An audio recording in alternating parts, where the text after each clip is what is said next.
Assalamualaikum warahmatullahi wabarakatuh.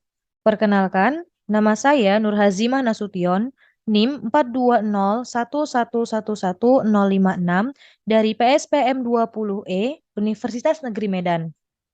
Pada kesempatan ini saya akan menyampaikan materi mengenai statistika penyajian data yang dalam hal ini menggunakan aplikasi Articulate Storyline 3. Nah, di dalam sini terdapat menu standar kompetensi, materi, latihan, refleksi, dan juga info.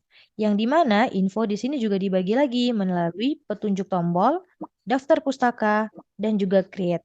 Jadi nanti teman-teman dapat melihat ya petunjuk tombol dari aplikasi ini, kemudian daftar pustaka dari materi yang saya gunakan, dan juga create ataupun biodata terkait diri saya selaku pembuat aplikasi ataupun pembuat materi bahan ajar ini.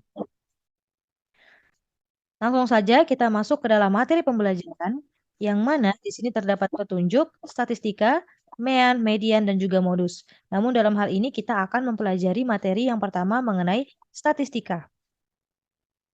Nah, mengenai kata statistik dan statistika, tentunya sudahlah tidak asing ya bagi kita semua. Jadi apa sih sebenarnya itu statistik? Statistik itu adalah kumpulan data yang di mana data tersebut merupakan bilangan maupun non-bilangan yang disusun dalam tabel dan diagram yang menggambarkan suatu persoalan. Nah, contoh dari yang namanya statistik itu seperti statistik penduduk, statistik kelahiran, statistik bencana, statistik panen dan lain sebagainya. Jadi ada banyak ya macam-macam statistik itu contohnya. Kemudian setelah kita tahu statistik, apa sih statistika itu? Nah, jadi statistika itu adalah ilmu pengetahuan yang berhubungan dengan cara-cara pengumpulan data dan penyusunan data. Ya, jadi statistika itu ilmu yang berhubungan dengan cara-cara pengumpulan data dan penyusunan data. Kemudian juga tentang pengolahan dan penganalisan data, serta penarikan kesimpulan berdasarkan kumpulan data dan hasil analisis yang telah dilakukan. Nah, itulah dia mengenai statistik dan juga statistika. Kita lanjut ke materi yang berikutnya, itu ada populasi dan sampel. Nah, jadi populasi itu adalah keseluruhan objek yang akan diteliti ataupun yang nantinya akan kita amati. Nah, sedangkan sampel itu sendiri, sampel ataupun contoh itu adalah sebagian yang diambil dari populasi. Nah, dari sini dapat kita gambarkan ya kalau populasi itu ukurannya lebih besar daripada sampel dan sampel itu diambil dari populasi gitu ya. Jadi sampel merupakan bagian dari populasi. Nah, selanjutnya setelah kita mengetahui statistik, statistika, kemudian populasi, sampel, kita harus kan bertanyakan apa sih gunanya statistika itu? Kenapa sih kita harus belajar statistika gitu ya kan? Nah, jadi ada beberapa kegunaan statistika yang di mana di sini contohnya ada pertama dalam bidang kedokteran. Nah, dalam bidang kedokteran, statistika ini digunakan untuk mengetahui perkembangan pasien. Kemudian dalam bidang pendidikan, nah, dalam bidang pendidikan juga dilakukan untuk mengetahui tingkat keberhasilan siswa. Kemudian dalam bidang marketing.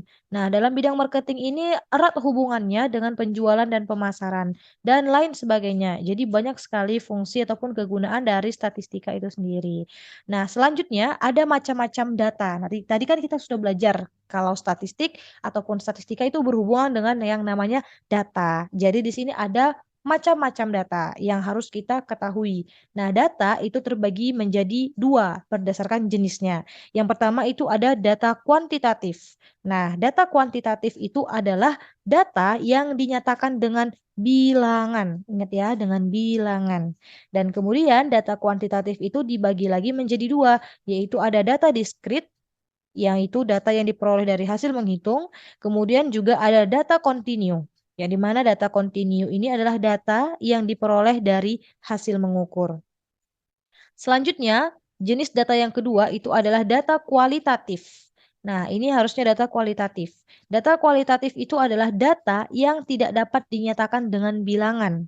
Contohnya itu seperti data jenis kelamin, data kegemaran siswa, dan lain sebagainya. Kalau data kuantitatif tadi kan dengan bilangan, ada satu, dua, tiga, dan lain sebagainya.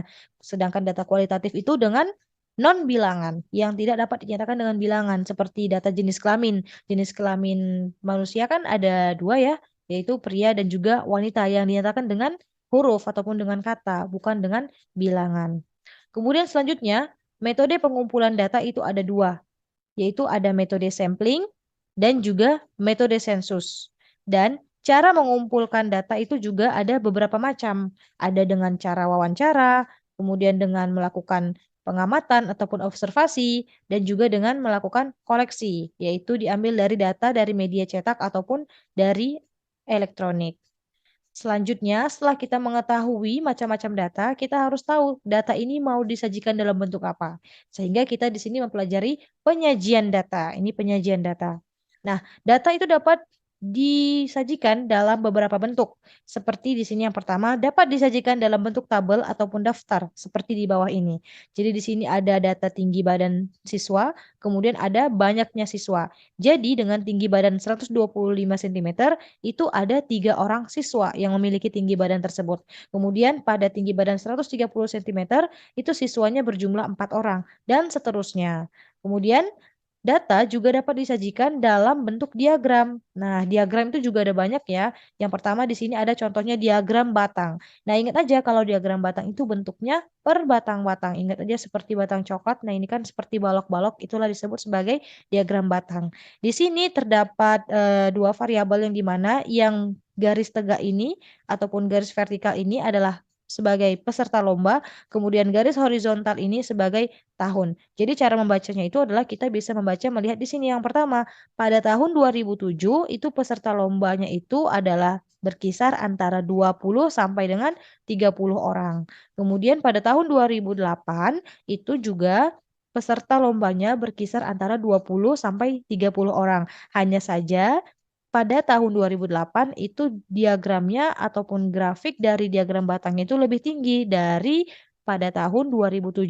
Hanya saja tidak sampai menuju angka 30 dan seterusnya. Itu yang dinamakan diagram batang.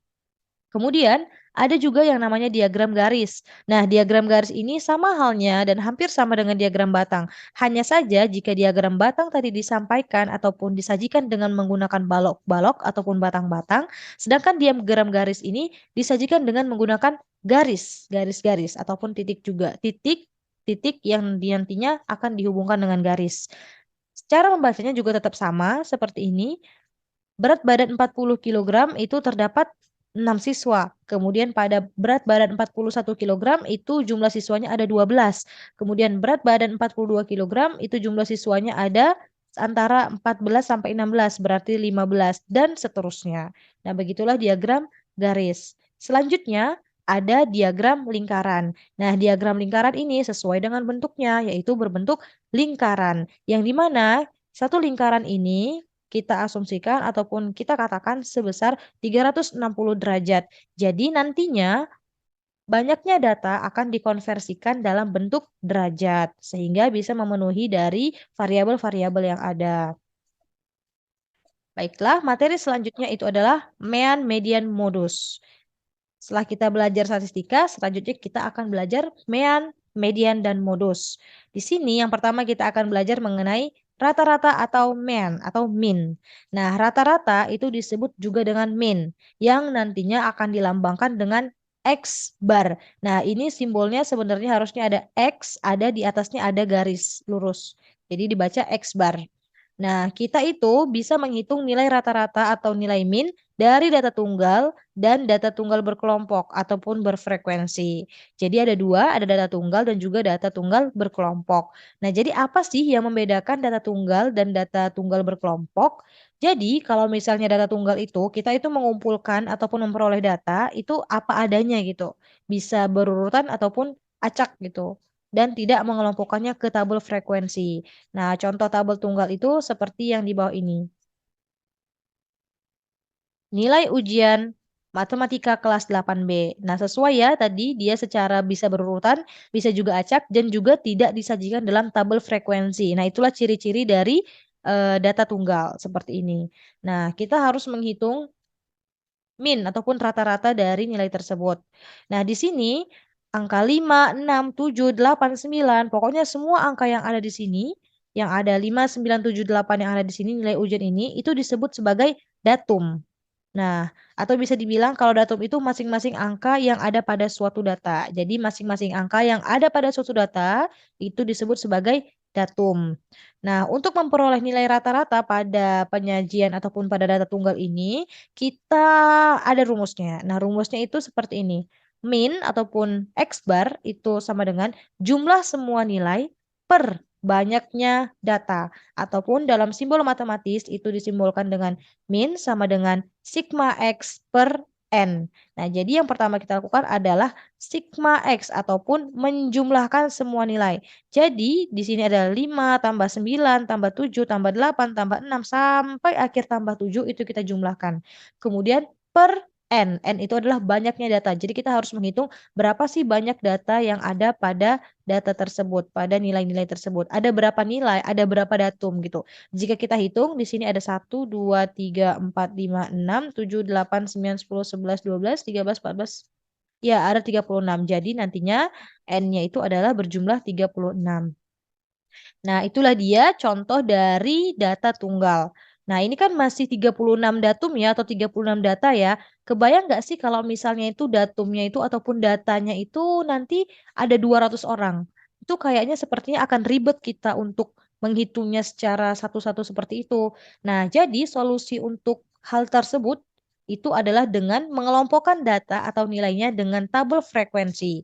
Nah, ataupun itulah juga dia disebut sebagai data tunggal berkelompok. Misalnya nih ada nilainya itu nilai ujian 5, 6, 7, 8, 9 dengan frekuensi. Frekuensi ini maksudnya adalah jumlah. Jadi nilai 5 itu ada 14 orang, nilai 6 itu ada 25 orang, kemudian nilai 7 ada 31 orang, dan seterusnya. Jadi jika seperti data tadi, kita harus mengelompokkan dulu.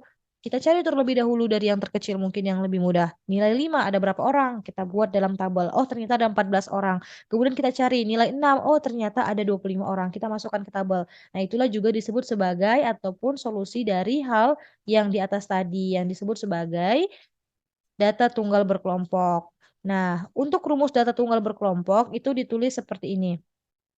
Min ataupun X bar sama dengan X1 dikali F1 ditambah X2 dikali F2 ditambah sampai dengan XN dikali Fn per F1 tambah F2 sampai dengan Fn. Ataupun disimbolkan dengan rumus matematik X bar sama dengan sigma Fn dikali Xn per sigma F. Ya, jadi yang pertama itu adalah kalikan dulu antara nilai dengan frekuensi yang pertama, kemudian dijumlahkan antara nilai dengan frekuensi yang kedua, sampai akhir, kemudian jangan lupa dibagi ataupun per sigma F, banyaknya frekuensi. Nah, untuk contoh soal rata-rata ini, kita masuk, kita lihat pada layar.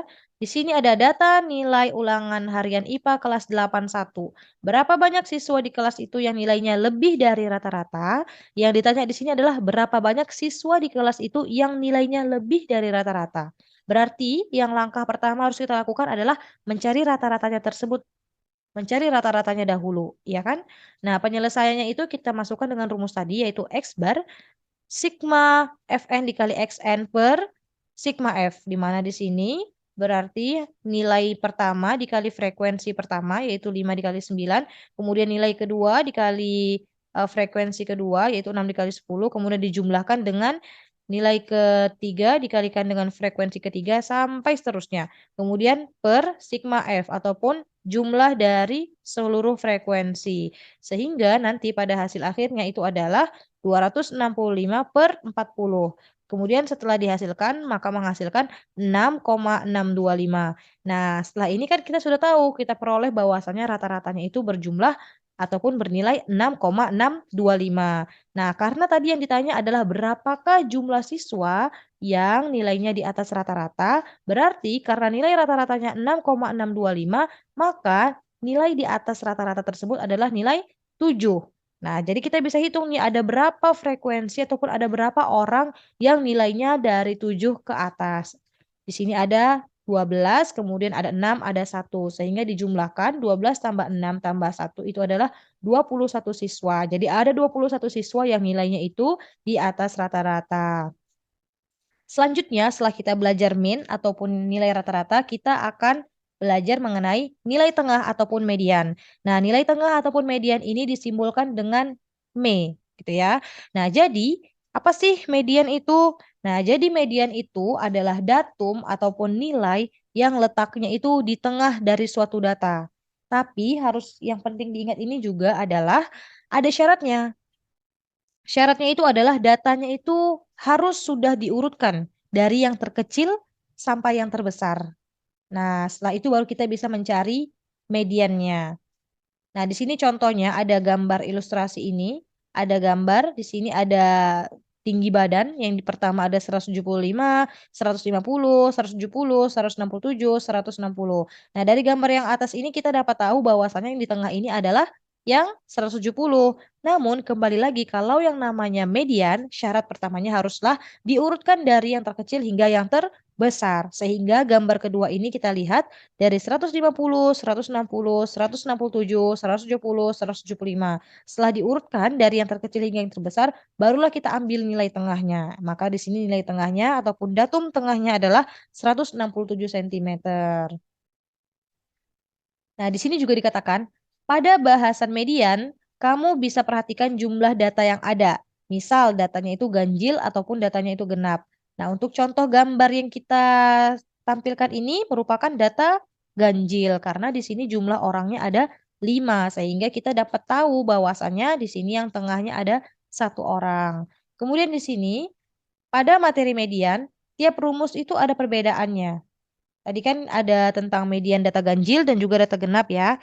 Jadi untuk data ganjil itu rumusnya adalah median sama dengan X N tambah 1/2. Sedangkan untuk data genap itu median N, saya ulangi, median X N/2 ditambah X N/2 tambah 1, kemudian keduanya dibagi 2 lagi.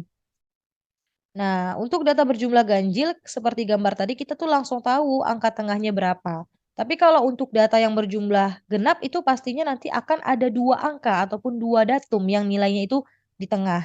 Jadi supaya bisa memperoleh nilai tengahnya ataupun nilai mediannya, kita harus menggunakan rumus dari data genap. Nah, di sini ada contoh soal median. Contoh satu itu di sini kita lihat. Median dari data 7889437957656 berapa ya gitu ya. Jadi kita selesaikan. Ingat, urutkan nilainya dari yang terkecil sampai yang terbesar. Jadi kita urutkan dari data tersebut menjadi 3, 4, 5, 5 sampai dengan 9. Nah, setelah kita hitung ternyata jumlah datumnya ini ataupun jumlah nilainya ini berjumlah 13. Jadi N itu sama dengan 13. Yang dimana 13 ini juga termasuk data ganjil. Sehingga kita dapat menghitung ataupun mencari mediannya dengan menggunakan rumus dari data ganjil. Yang dimana rumus data ganjil tadi adalah median sama dengan X N tambah 1/2. Kita masukkan X, N-nya tadi berapa? 13. 13 ditambah 1/2 hasilnya adalah 7. Maka mediannya itu adalah terletak pada X7, data ke-7. Jadi kita tinggal hitung balik lagi di sini. Data ke-7-nya berapa ya? Ini yang kita hitung yang sudah diurutkan ya. 1, 2, 3, 4, 5, 6, 7. Ya, ternyata data ke-7-nya itu adalah angka 7 ataupun nilai 7. Sehingga median dari soal tersebut adalah 7.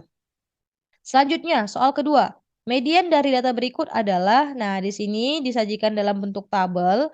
Di sini kita hitung banyaknya data yang ada dulu. Nah di sini karena dia ternyata nilai datanya berjumlah genap, kita masukkan ke dalam rumus data genap. Di sini median sama dengan X20 ditambah X21/2. Yang dimana X20 itu adalah 7, kemudian X21 itu adalah 7, dibagi 2, hasilnya adalah 7. Seperti itu. Selanjutnya, setelah kita belajar median, kemudian kita belajar min, kita akan belajar modus. Nah, modus ini disingkat dengan simbol mo ataupun lambang mo. Di sini modus itu artinya adalah nilai yang paling sering muncul. Nah, biasanya dilambangkan dengan MO ataupun mo gitu ya. Nah, jadi kalau data yang kamu peroleh itu merupakan data tunggal berkelompok atau data yang dikelompokkan dalam tabel, maka kamu bisa langsung lihat datum ataupun nilai dengan frekuensi paling tinggi. Tapi kalau data tunggal biasanya kamu bisa buat dalam tabel, kemudian ditaruh ataupun di tally. Biar kita paham, kita masuk ke contohnya ya. Jadi di sini ada contoh soal. Di sini modus dari data berikut adalah di sini ada angka 102, 108, 106, 107 sampai 102 ujungnya. Nah, di sini kita buat penyelesaiannya agar lebih mudah itu kita buat dalam bentuk tabel dan juga tabel turus gitu ya. Jadi kita pertama kita daftarkan dulu variabel-variabelnya, ada angka, ada nilai-nilai berapa aja. Ternyata di sini ada 102, ada 105, 106, 107, kemudian ada 108, sehingga kita masukkan ke dalam tabel ataupun ke dalam kolom nilai. Kemudian kita masukkan ke turus dan frekuensi. Jadi kita tinggal hitung angka 102 ataupun nilai 102 itu ada berapa banyak ya. Oh, ternyata nilai 102 itu muncul sebanyak 5 kali. Kemudian kita cari lagi 104. Wah, ternyata 104 itu muncul sebanyak 7 kali. Kemudian selanjutnya kita cari nilai 105.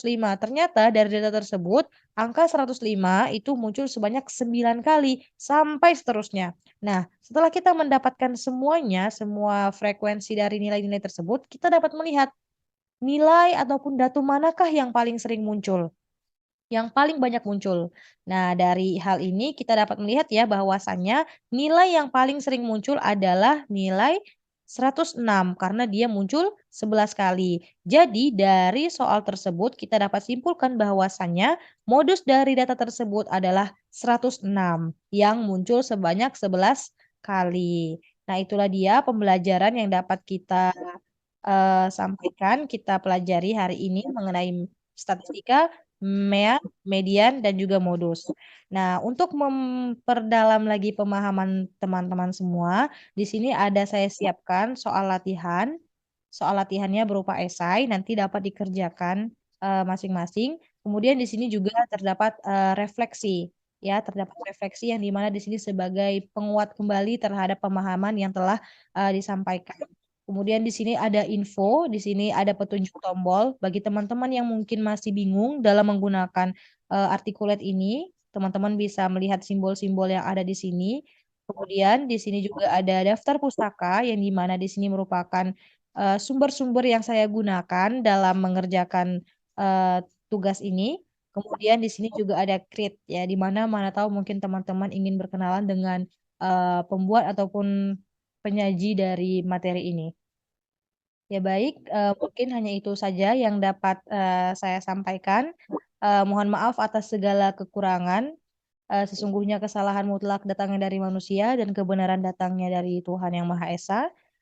Akhirul kalam, wassalamualaikum warahmatullahi wabarakatuh. Terima kasih.